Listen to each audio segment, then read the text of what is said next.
سامعین و ناظرین، انفیکشن کنٹرول سوسائٹی آپ کی بہتر صحت کے لیے، آپ کو بیماریوں سے بچانے کے لیے اور آپ کو پریشانیوں سے محفوظ رکھنے کے لیے مختلف ویڈیوز کے سلسلے کو جاری کیے ہوئے. پچھلے ویڈیو میں ہم نے آپ کو بتایا تھا درد کے بارے میں کہ درد کیوں ہوتا ہے اور کیسے کس طرح سے ختم ہو سکتا ہے اور اس کے بارے میں کیا کیا پریکاشن لی جا سکتی ہیں. اب جو ہے یہ ہے کہ درد کے بارے میں ہم جیسے کہ آپ کو بتا رہے تھے کہ اب آپ نے چینی طریقہ علاج کے بارے میں بھی پڑھ رکھا ہوگا. آکوپنچر جس کو کہا جاتا ہے، اس سے درد رفع اس لیے ہوتا ہے کہ اس طریقے سے دماغ کے اپنے جو دافع درد نظام ہیں ان کو تحریک و تقویت ملتی ہے. اندرونی طور پر پیدا ہونے والے درد دفع کرنے والے کیمیائی مواد جو کیمیکلز ہیں دماغ کے حساس مقامات پر جذب ہو کر ان کو کند کر دیتے ہیں اور اس طرح درد کو رفع کر دیتے ہیں. بعض لوگوں کو درد ایسی گولیوں سے بھی دور ہو جاتا ہے جن میں درد رفع کرنے کا اثر یا کسی قسم کی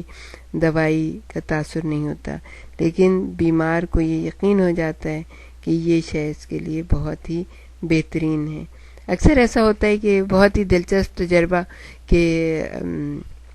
ایک کسی خاتون کے کہ وہ جب ان کو بہت شدید سر میں درد ہوتا تھا وہ ایک گولی کھایا کرتی تھیں اور ان کا درد بالکل ٹھیک ہو جاتا تھا. جب ایک دفعہ کسی اور سے تذکرہ ہوا کسی ڈاکٹر سے تو انہوں نے کہا بھائی وہ گولی تو اس چیز کے لیے ہے ہی نہیں، لیکن ہے بہت بے ضرر سی گولی، بہت ہی بے ضرر سی ہے، لیکن حیرت ہے آپ کا سر کا درد شدید اس سے دور ہو جاتا ہے. تو گویا کہ یہ تو ایک نفسیاتی وہ ہوا کہ اگر آپ نے وہ گولی کھا لی اس کے آپ کچھ بھی اس طرح سے کر سکتے ہیں کہ بھئی کہیں درد ہو رہا ہے آپ سوچیں ایک دودھ کا گلاس پی لوں گی تو وہ درد دور ہو جائے گا، تو وہ درد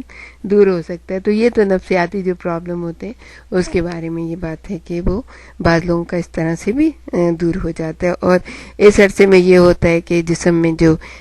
کیمیکلز پیدا ہوتے ہیں اس درد کے خلاف وہ خود بخود وہاں پہ جا کے اور اس کو بہتر کرنے کی کوشش کرتے ہیں اور آپ کا درد جو ہے رفع ہو جاتا ہے. تو غالباً یہ شفا دینے والا تاثر بھی اسی لیے ہے کہ یقین کی قوت سے اندرونی دافع درد نظام کو تحریک ملتی ہے اور درد ظاہر ہو جاتا ہے. بعض آپ نے دیکھا ہوگا کہ ہمارے جیسے ملکوں میں کوئی روحانی عامل ہوتے ہیں اور پیر فقیر ہوتے ہیں وہ بھی لوگوں کو ٹھیک کر دیتے ہیں، کیونکہ عقیدے کی قوت جو ہے اندرونی طور پر اس نظام کو متحرک کر دیتی ہے. جن لوگوں کو درد ہوتا ہے ان میں سے 3 میں سے کم از کم ایک جو ہے وہ درد بغیر دوا کے ٹھیک ہو جاتا ہے، کیونکہ اس کو یقین ہوتا ہے کہ اگر میں پیر بابا کے پاس جاؤں تو وہ جو ہے مجھے ٹھیک کر دیں. وہ اصل میں آپ کے جسم کا اندرونی نظام ہی ایسا ہے کہ وہ جو ہے نا آپ کے درد کو ٹھیک کر دیتا ہے. اب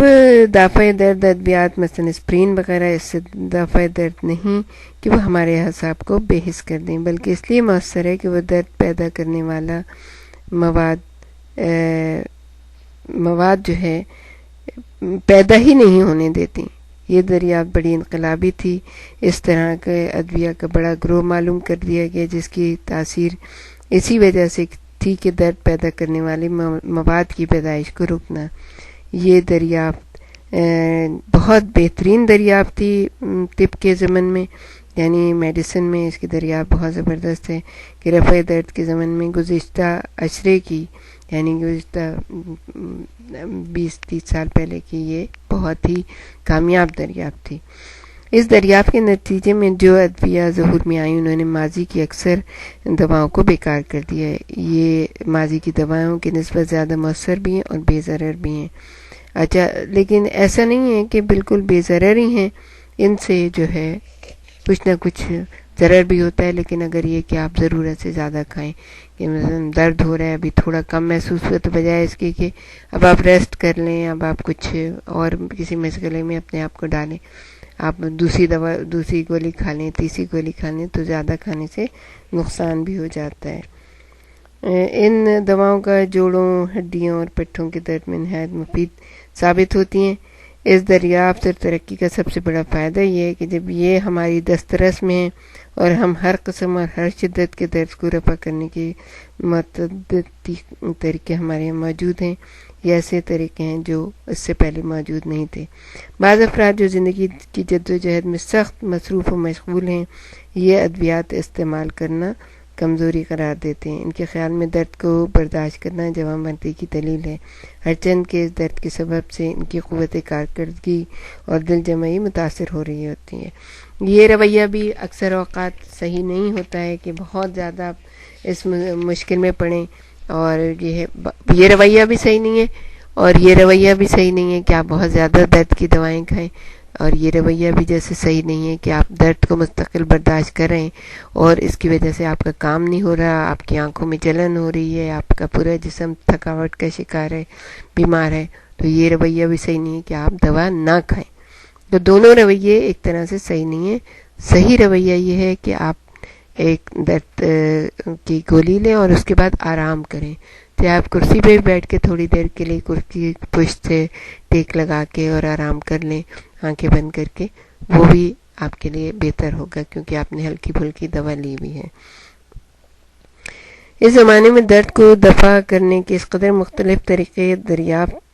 کیے گئے ہیں کہ درد میں مبتلا رہنا کوئی دانش مندی کی بات نہیں ہے۔ درد، تکالیف اور مصائب ہیں اور آسانی سے زندگی گزارنا اس قدر صبر طلب ہے کہ بے ضرورت جسمانی درد کی مشقت کو برداشت نہیں کرنا چاہیے۔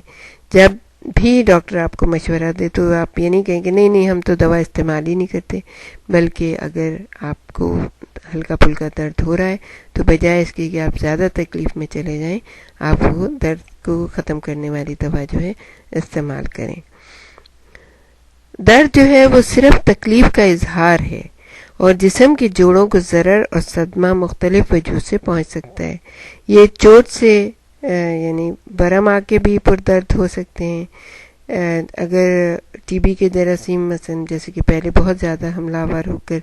سوزش کا باعث ہوتے تھے اور ان لوگوں کو ہڈیوں کے تبدیق میں مبتلا کر دیتے تھے، ٹی بی میں مبتلا کر دیتے تو بہت بہت زیادہ درد ہوتا تھا۔ اس طرح دیکھا جائے تو ایک طویل فہرست ان اسباب کی بن سکتی ہے جن کی وجہ سے جوڑوں میں درد ہو سکتا ہے، لیکن چند وجوہ ایسی ہیں جن کے بیمار کثرت سے دیکھنے میں آتے ہیں۔ جوڑوں کے درد میں صرف درد ہی نہیں بلکہ جوڑوں کے اندر سخت سوزش بھی ہوتی ہے، اور یہ سوزش عبارت ہے درد، سرخی، گرمی اور سوجن سے، جس طرح آنکھ دکھنے آ جائے یا گلا سوج جائے۔ جوڑوں کے امراض میں سب سے اول تو گٹھیا ہے جو لڑکپن کا مرض ہے اور 15 سال کی عمر سے پہلے ہوتا ہے۔ جوڑوں میں تکلیف سے قبل ان بچوں کو سوزش یعنی گلے کی سوزش اکثر ہوتی رہتی ہے۔ یہ مرض اکثر ان علاقوں میں ہوتا ہے جہاں ٹھنڈک زیادہ ہوتی ہے، تنگ رہائشی جگہیں ہوتی ہیں، تازہ ہوا نہیں ہوتی ہے، عام تندرستی کا معیار کمزور ہوتا ہے۔ ان جوڑوں کی تکلیف میں خاص بات یہ ہے کہ یہ جوڑ یکے بعد دیگرے متاثر ہوتے چلے جاتے ہیں۔ اسپرین جیسے کہ ڈاکٹر کہتے ہیں اس کے علاج میں بہت ہی مؤثر ثابت ہوتی ہے۔ اس مرض سے اصل جو بچوں کے اندرونی دریچوں پر اثر پڑتا ہے، یعنی جسم کے اندرونی اعضاء پہ اثر پڑتا ہے جو دل کے مختلف خانوں کے درمیان موجود ہیں، لیکن دل کے متاثر ہونے کا شعور غیر مستند معالجین کو، جیسے اگر آپ مختلف ایسے معالجین جن کے اشتہار سے متاثر ہو کے آپ ان کے پاس چلے جاتے ہیں، ان کو نہیں پتا ہوتا کہ اس سے اندرونی کیفیت آپ کی کیا ہوگی۔ وہ آپ کو مختلف قسم کی دوائیں دیتے رہتے ہیں اور ایسے گٹھیا کا مرض یا جسم میں جوڑوں کا درد جو ہے نا وہ زیادہ سے زیادہ بڑھتا رہتا ہے۔ یہ صورتحال جو ہے نا سخت عارضہ قلب کا باعث ہو جاتی ہے۔ ان بچوں کو آئندہ گٹھیا سے تحفظ دینے کے لیے تمام عمر مسلسل پینسلین دی جاتی ہے۔